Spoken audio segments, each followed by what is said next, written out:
The UK Home Office recently sent a warning letter to an individual on a skilled worker visa because of some of the things they did that raised a red flag with the Home Office, and they sent to warn him. After that particular warning letter, it was there in the letter that after that letter, the next thing he's going to get might be a deportation notice. And this was a mistake he made, and not just him alone. Even the employer was part of the mistakes that he made, that warrants him to get a warning letter from the UK Home Office. So if you're on the skilled worker visa, on the health care visa, that you want to watch this video to ensure that you don't make the same mistake that this person has made. And if you're currently making that same mistake, because many people on the health and care visa are making this same mistake, you definitely want to watch the video to the end to see what is being done to mitigate this error so as to avoid getting a deportation letter from the Home Office. So if this is like something you'd like to see, keep watching. And if you're coming across this channel for the first time, please hit the subscribe button to join the amazing Going family. So without further ado, let's get right into the video. I had a conversation with an individual who came into the UK a couple of months ago. So we had this conversation a couple of weeks ago, and this was when he got a letter, and I decided to make a video on it until recently when I started getting calls and emails from people making the same mistake this individual made that got in a warning letter from the UK Home Office. And I felt there's a need for me to make a video on this, and I've been getting quite a number of comments in my previous videos asking questions in relation to what this individual did that got him a warning letter from the Home Office. Now we're going to do like a little backstory on how this happened and what brought him to this situation.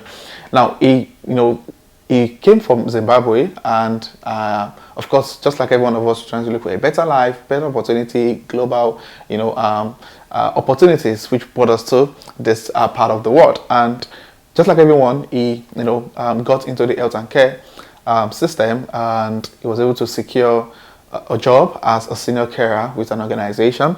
And one of the things the organization told him is that when he gets into the UK, they are going to organize airport pickup and help him secure a temporary accommodation, at least for the first 6 weeks of him living in the UK, and they're going to be deducting that particular amount for the accommodation from his salary before he's able to get his own accommodation and start life basically.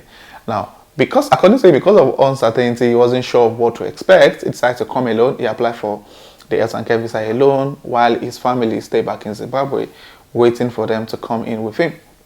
And when he got into the flight from Zimbabwe down to the UK, when he got to the UK, he discovered that there was nobody there to pick him up. He started calling his employer, started sending messages to them to let them know, oh, we had a conversation a couple of weeks ago that I'm coming to the UK today, and I'm here at the airport. Nobody's there to pick me up. I don't even have any accommodation to stay. I don't know anybody here in the UK, who lives close to the city where I'll be working, a lot of those things. And this was the response he got from the employer. The employer was like, oh, sorry, there was a change of plan. Sorry, we didn't inform you earlier. We can't provide you the accommodation we initially planned. And for now, you need to sort yourself out, and we'll have a conversation with you in the next couple of weeks on how your shift pattern is going to be. And this came as a shock to him. And as if that was not enough, he was able to find his way around, got in contact with some charity in the city he moved to, and was able to source accommodation. Not good accommodation though, but at least he was able to get a place to live. Thankfully, he came into the UK with quite an amount of money. And mind you, he didn't get this job for free. He paid about £12,000 to get this job. Now, when he got the job and he got into the UK, he kept calling the employer for months. He wasn't getting, any headway. He kept asking people around, what can he do? And, people were able to educate him that, okay, despite the fact that you're not getting work with your employer, you can get work with other employers, but you're going to be capped with 20 hours. He was just glad. He was just trying to make money. He had spent quite a lot of money to get a visa. So he just wanted to get some money and, move on with life. So he was able to get some job. He was working temporarily, trying to make some money and all of those things. And 3 months down the line, he got a letter. The 3 to 4 months down the line, he got a letter from the Home Office, because if you're working with an employer, there's certain amount of money you need to pay. Trust me, guys, many of these organizations, our job in the UK as skilled workers or whichever work visa category you belong to, we're expected to pay tax. Aside from all the funds you're paying into sorting your bills out, the tax is also very important. So he wasn't paying tax because the 20 hours work he was doing was not taxed because it wasn't up to the taxable amount.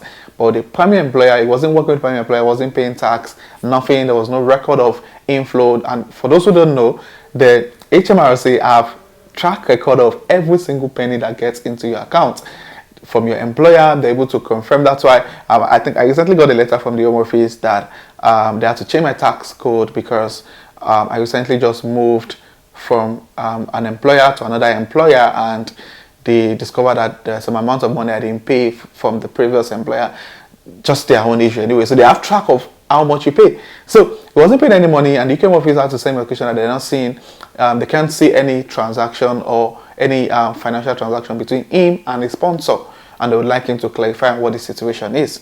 So that was a letter I got from the Home Office, and he got frightened because, of course, who gets a letter like that from the Home Office and you get frightened? If you're getting a letter from the Home Office, they're not giving you a letter to celebrate you or anything. It's probably to get clarification on some things that raise a red flag with them. And for him now, he's a bit stuck because the employer is still saying nothing. The employer has no job, and people will say, "Oh, but the health and care visa is part of the health and care jobs is part of the shortage occupation. How come employers are not getting jobs?" The question is, many of these employers that have this license don't. It's just like every business organization. You need to have a customer base. So if you don't have a customer base, even if the job you have is in demand, you don't have the job to provide for those people. So many of these people with COS or with license to sponsor, many of them don't have contracts. They don't have, organizations that are giving them job. So many of them tends not to be able to feed their employees with enough job. And one of the major questions being asked by people, I got this particular notification on my comment section. The person is asking, oh, what if you haven't worked with your employer for a long time and you're traveling back home probably for an holiday or anything? Will the immigration officers at the airport know that you have not been working with your employer? Now, the truth is, here in the UK, nobody is going to investigate you except there's an issue. If there's no red flag from the Home Office to the immigration officers that this person has not been working, stopping from coming in, such a thing might not happen. So it's a two-way thing. So it's either you come in successfully without any issue, that's if the Home Office is not investigating your issue at the moment, or you get an issue at the airport. And I doubt anybody is going to send you back home for that reason. You probably just get into the UK and get your, deportation letter whatsoever. So yeah, that's the current situation the person is facing at the moment. And in order to mitigate this was the advice I gave, and he's been working on this advice, and hopefully, we hope that everything turns out well. So the other idea was that, okay, now that you're stuck, you've made quite a number of money, why not bring in your family in, bring in your wife in, especially so that she has a limited number of hours to work as a dependent. She can make enough money for you guys to fund your dream, or probably your wife trying to get a new sponsorship job while you move on to her own visa as a dependent. So that's what we've been doing right now. The wife is already in the UK. She has gotten a dependent. She has gotten a job that was sponsored at visa. So what we are hoping for and praying for now is that he recently applied for his dependent visa under his wife's visa category. So we are really hoping that he gets that visa. It doesn't get denied because of the warning letter I already got from the Home Office. So I think we'll be getting that feedback hopefully in the next couple of weeks. And yeah, that's the situation. So for so many people who are currently working in the UK and you're not getting shifts, you're not getting any job from your employer because there's a minimum amount you must make. And I made a video a couple of days ago. There's a minimum amount you must make every year before you apply for your indefinite leave to remain. If you don't meet that threshold, then there's possibility that you might not be able to get your indefinite leave to remain because of not meeting the salary requirements for that application. So guys, make sure if you're in that situation, try and find a way to either switch employer or get your partner to get a skilled worker visa. Then you leave that visa category and become your partner's dependent. That's really the only best way to get this. You don't want to get to the situation whereby you start getting letters from the Home Office or HMRC start contacting you.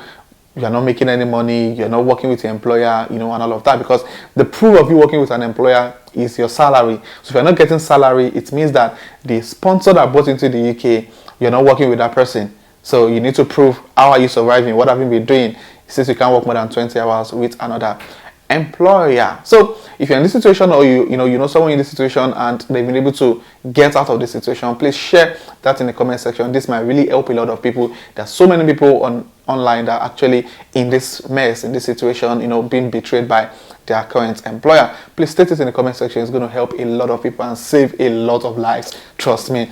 And if you find this video resourceful or informative, please click on the like button. If you're coming across this channel for the first time, hit the subscribe button to join the amazing growing family. And my returning subscribers, thank you guys for being here. You guys are the real MVP. I really do appreciate you guys. So this will be the end of this video, and I'll see you guys in the next video.